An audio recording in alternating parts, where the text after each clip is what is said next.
Okay, so we did inequalities today. So remember, inequalities are different to equations because equations are when we have equal signs and we get an exact answer. Whereas inequalities have the less than or greater than or less than or equal to or greater than or equal to symbol.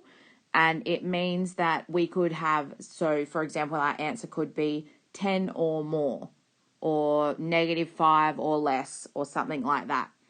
So we can draw inequalities on a number line, and we use a closed circle, like this one here, when it's got an equals to, so for like these two symbols, and then we use an open circle when it's not equal to, so the open circle goes with these two here. And we use those for when we're drawing them on a number line. So our first example here is, I've drawn up the number lines for you, and we're just going to draw x is greater than or equal to -4. So with a ruler, I don't have a ruler here, so we would draw in, because it's got an equal to, we would need to put it on the on the -4 and colour it in because it's a closed circle. And then it says greater than or equal to, so it means that we're going to draw the arrow to the right. Now, you would obviously use a ruler for yours. The second one is a little bit different because it's saying that x is between two things. So we've got two endpoints here. One is -5 and one is 0. So our x value has to lie between those two things. Now, we also notice that at -5, we have equal to symbol. So it's saying x is greater than or equal to -5. But then at 0, we've got just the less than symbol. So it's saying that we could have it as -5, but we can't have it as 0. So what we do when we draw this one is we will have a closed circle over the -5, and we would have to have an open circle at 0. And then, of course, with a ruler, we just join that line, and that's how we would draw it. So basically it's saying that x, the number could be anywhere between -5 and 0. It can be -5, but it can't be 0. Our second example we're going to look at is solving inequalities. So remember, we work these the same way as solving equations, but there's just one extra step. So to solve the first one, it's pretty simple. We read it out just like we would an equation. So 4 times a number, add 2 is less than 9. So the last thing I said was add 2. So the first thing we do is take away 2, and we're left with 4x. So 4x is less than 7. Okay, so once we get this, and I did this example to show you that it doesn't need to be a whole number, because sometimes when I do the examples in class, we do nice numbers because then it's easier to understand, but you do have to understand that these things don't need to come out as whole numbers. They can be decimals, they can be improper fractions and things like that. So we would then have to, this is 4 times a number gives us 7. So we would divide by 4 each side. So we're left with x is less than 7 over 4. Now, you can just leave your answer as 7 over 4. That's totally right as well. Or you can, because it's just a divide by 4, you can actually leave it as a decimal, which would just be 1.75. Okay, so both of these answers here would be correct. You don't have to change it to decimal. It obviously depends on the context of the question. If this was a question involving money, then you would change it to the decimal form, because it makes more sense to say $1.75 than to say 7 over $4. Okay, so we need to make sure we just read the context. But in an example like this where there's no context behind it, it is totally appropriate to have your answer as either of those.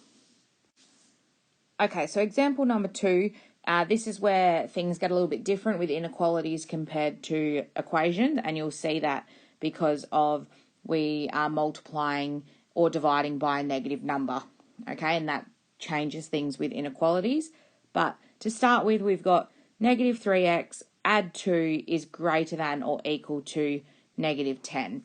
So the last thing I said before the inequality was add 2. So again, the first thing we do is take 2 from each side.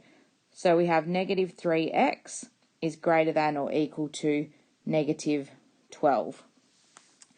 Now, this is where it comes to the extra rule. So when we have a negative 3 or a negative number on the left-hand side and we are multiplying or dividing to remove it, so in this case we are dividing by negative 3, we need to divide the other side by negative 3 as well.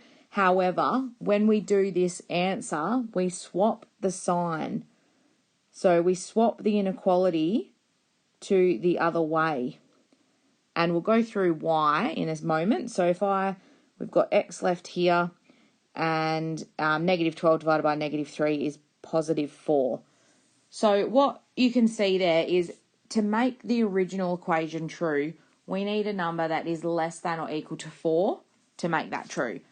So let's have a look, for example, at if we put 3 into this equation. So I'll just go to the next page. So we have negative 3x plus 2 is greater than or equal to negative 10. And our answer that we ended up with was x is less than or equal to 4. So if I put in a 3, let's substitute x equals 3 in. We have negative 3 lots of 3. Add 2 is greater than or equal to negative 10. Now, negative 3 times 3 is negative 9. Negative 9 plus 2 is negative 7. Greater than or equal to negative 10. Now that statement is true because negative 7 is bigger than negative 10. So we know that that's correct. Now let's say we forgot to swap the sign.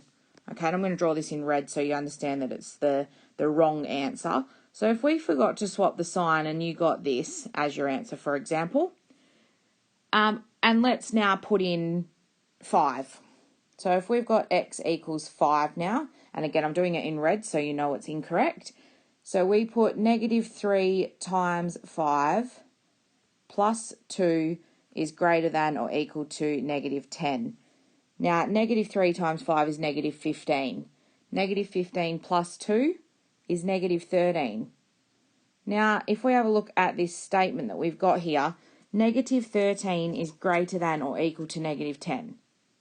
Does that make mathematical sense? No. Okay, so we need to swap the sign because otherwise when we get our answer, it doesn't make mathematical sense because of that negative. We end up with a statement that says like a smaller number is bigger than the bigger number, and that's wrong. So you know that negative 13 is actually a smaller number than negative 10. So we have done the wrong thing there. We need to make sure we swap the sign, okay, when we multiply or divide by a negative number. So our worded example, we're going to do 2 of them. This one is just a fairly straightforward, simple one, but I just want to show you and point out what makes it an inequality question as opposed to just a regular equation. So it says, if you earn $9.25 per hour, how many hours must you work to earn at least $148? Those words there, at least, it means that you need to make at least $148, but you can make more. You can work more hours. So what that means is we are going to be writing an inequality as opposed to an equation. So $9.25 per hour, that is 9.25 times x, okay? And it's telling us we need to earn at least $148. So that means we need our pay to be greater than or equal to 148. So it means we can work more hours than what is required to get to $148, but we need to know what our minimum amount of hours is. So of course, just like a normal solving equation problem, we would divide by 9.25 both sides, and then we would get our answer of 16.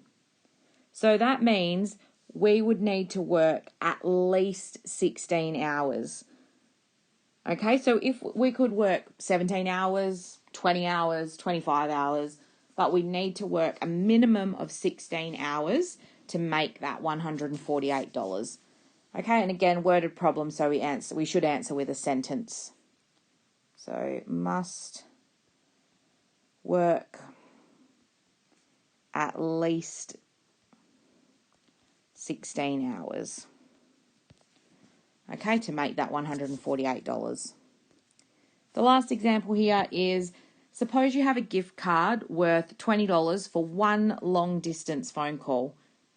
It is $1.10 for the first minute and then 42 cents for each additional minute.